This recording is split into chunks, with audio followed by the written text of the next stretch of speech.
esa obligación que tienen las personas pues, es independiente de los medios por los que la tienen que cumplir. Ciertamente el uso de tecnología puede facilitar mucho ese cumplimiento y puede facilitar también que en el caso de que no haya ese cumplimiento se materialice, que los diferentes reguladores puedan tal vez identificar la situación de incumplimiento, alertar o solicitar el cumplimiento de parte de aquellos involucrados, en buena medida justamente por el uso de tecnología, ¿no? Hola amigos del Mundo Fiduciario, bienvenidos a Hablemos TV, el canal jurídico financiero. Te sugiero dar clic en la campanita para suscribirte y disfrutar así cada semana de nuestros contenidos. Yo soy Octavio Botella y hoy hablaremos de reubicación, impuestos y tecnología para los family offices. No te lo pierdas, porque en esta ocasión entrevistamos a Raúl Zambrano en STEP LATAM Conference 2022. Raúl nació en Quito, Ecuador, es ingeniero en sistemas y actualmente es director de asistencia técnica en el Centro Interamericano de Administraciones Tributarias, el CIAT. Ha dirigido equipos internacionales multidisciplinarios en proyectos del CIAT en 5 países y ha participado desarrollando y evaluando sistemas de información como consultor del CIAT, el BID o CATARC en administraciones tributarias y aduaneras. Además, Raúl ha impartido clases de bases de datos, gerencia de sistemas de información y orientación a objetos en la Escuela Politécnica Nacional del Ecuador y en la Universidad de San Francisco de Quito. Raúl también ha dado cátedra sobre tecnología y administración tributaria en la Escuela de Administración de Hacienda Pública en Caracas y la Universidad del Externado en Bogotá. Bienvenido, Raúl. Es un gusto que nos acompañes en Hablemos TV. Adelante, por favor. Hola Raúl, muchas gracias por aceptar la invitación. En esta entrevista me gustaría preguntarte, ¿cómo consideras que afecta hoy a los family offices la reubicación de las estructuras en cuanto a la regulación de los impuestos?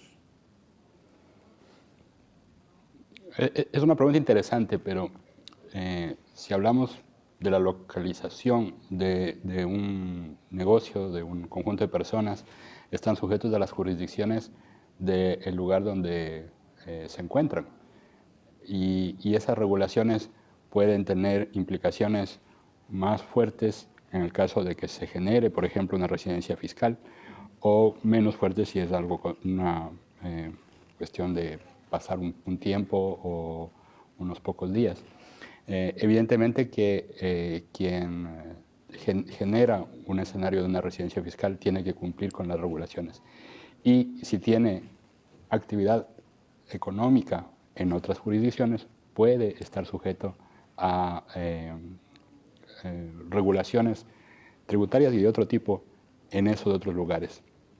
Y lo que sabemos hoy es que existe un entorno de cooperación, mayor transparencia, entre las administraciones tributarias y otros actores de diferentes jurisdicciones que van a cooperar en facilitar ese cumplimiento o dificultar el incumplimiento, dependiendo de cuál sea la tendencia de cumplimiento de ese grupo de personas, ¿no?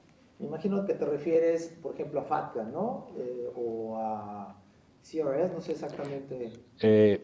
Si es que hay movimientos bancarios, ciertamente los países van a entregar y recibir informaciones de personas de una determinada nacionalidad que supera los thresholds o que caen en las condiciones que establecen los acuerdos de cooperación, pero no solo eso, puede haber información orientada hacia la identificación de beneficiarios últimos, beneficiario final, o información relativa a abuso de situaciones fiscales, particularmente de acuerdos de doble imposición, por ejemplo, prácticas nocivas que se hayan detectado en un escenario o en otro, inclusive, por ejemplo, sobre actuaciones ligadas a representantes de esos grupos.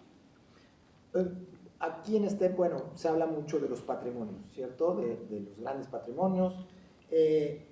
¿Cómo consideras que puede ayudar la tecnología en el tema de la migración, por ejemplo, de una institución a otra, o en el caso de una institución de un país a otra institución de otro país, en cuanto a, pues, hay temas fiscales y la tecnología de alguna manera nos facilita ese traslado, es más ágil quizá.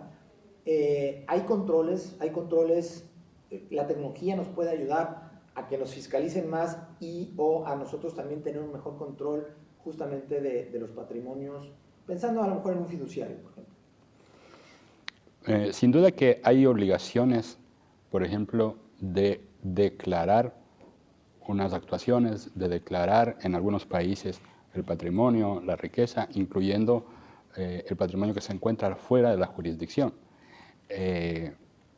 Esa obligación que tienen las personas pues, es independiente de los medios por los que la tienen que cumplir.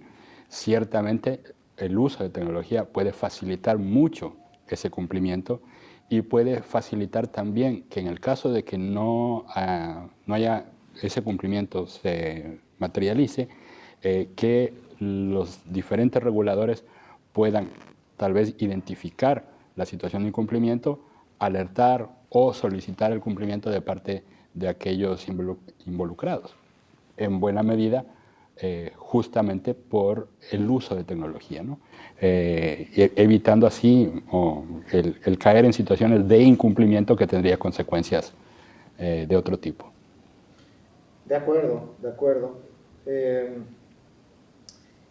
Justo hablando de tecnología y en temas de cumplimiento, ¿qué tanto ayudará al proceso del beneficiario controlador o último beneficiario justo la tecnología?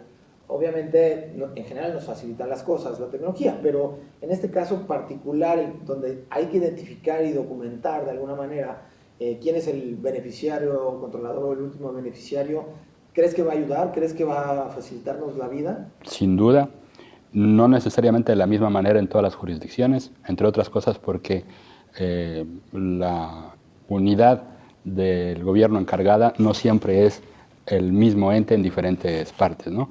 Pero sin duda que la tecnología va a permitir una comunicación más acelerada, más transparente, más estándar, que permita identificar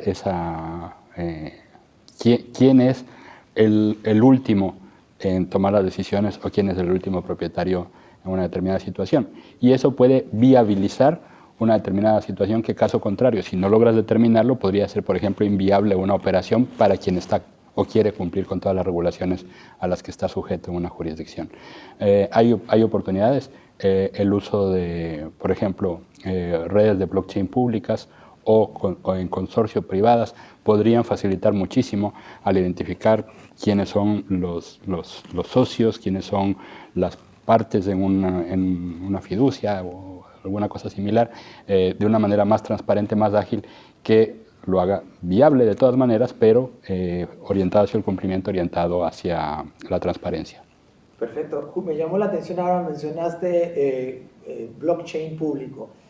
Hablando del tema de quiénes somos y cómo nos mostramos, me llamó la atención en tu plática que justo mencionaste que todos tenemos datos que hablan de nosotros por ahí, ¿no? En el ciberespacio, en las redes sociales, y que a lo mejor eso pueden ser elementos para sentirnos observados o ser observados, sin duda, sin que nosotros nos demos cuenta, quizá. Háblanos un poco de eso. ¿A qué te refieres? ¿Qué dicen esos datos de nosotros desde tu perspectiva en temas de fiscales, en temas, no sé, la tecnología nos ayuda, pero también nos puede afectar?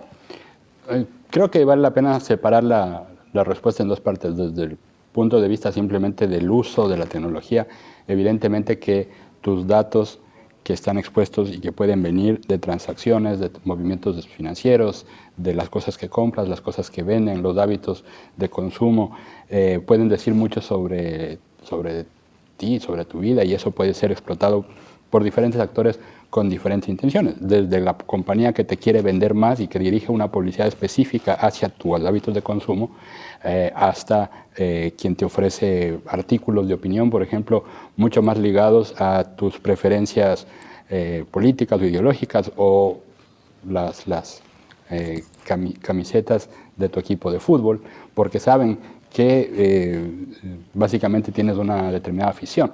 Eso está ahí, puede ser explotado. Hay ejemplos bastante públicos en el mundo del uso que se puede hacer y se da de esos datos. Los que son estructurados, mucho más sencillo.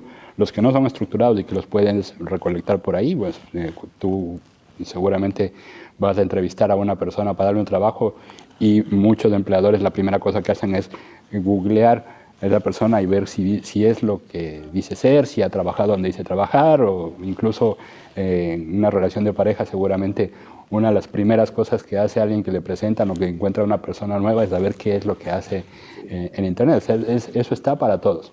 Desde el punto de vista de la administración tributaria, evidentemente que las informaciones que se reciben de manera estructurada a través de las declaraciones de impuestos o de las operaciones reportadas por terceros pueden decir mucho, lo suficiente para, por ejemplo, prellenar a nombre del contribuyente una declaración de impuestos. Es decir, yo sé cuánto ganaste, sé cuáles son los intereses que pagaste por una casa, por un crédito y demás.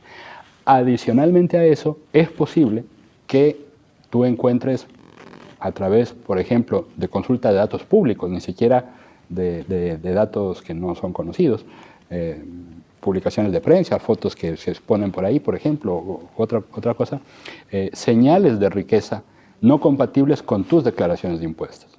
Entonces, si tú eres el comprador de una Ferrari, si tú andas en una Ferrari, si tú presumes de la Ferrari en tus redes sociales y demás, pero tu declaración de impuestos dice que no tienes ingresos, o que tus ingresos son de unos pocos miles en el año, hay una inconsistencia, y esa inconsistencia podría ser explorada, seguramente podrá ser explicada, pero también podrá servir para identificar situaciones de incumplimiento y evitar los abusos, ¿no? Entonces, eso es una posibilidad que está. En ese marco, evidentemente que el uso de la información de parte de las entidades del Estado, y particularmente la información de la administración tributaria, tiene que buscar un comportamiento ético. Es decir, una cuestión es usar las cosas para buscar generar cumplimiento, y otra, excederse en los límites o en los propósitos que se puedan dar sobre esas aplicaciones de tecnología para fines de control. Sin duda, ahora yo podría decir que mi madre sabe que estoy en Panamá en este momento porque lo vio en una red social. Sin embargo, a lo mejor un ladrón sabe que estoy fuera de México y podría entrar a mi casa, ¿no? Es un poco la analogía que quiero llevarlo a palabras más cotidianas. Hay que tener cuidado con nuestra información porque nos pueden estar observando. Sin embargo, también es muy útil porque yo no tuve tiempo para llamarle a mi madre y decirle que estoy acá. Es verdad. Raúl Zambrano, director de asistencia técnica en el Centro Interamericano de Administraciones Tributarias, muchas gracias por esta conversación con Mundo Fiduciario. Y desde luego, muchas gracias a ustedes por acompañarnos en un programa más de Hablemos TV, el canal jurídico financiero. Por favor, suscríbanse al canal. Yo soy Octavio Botella. Nos vemos la próxima entrevista. Hasta pronto.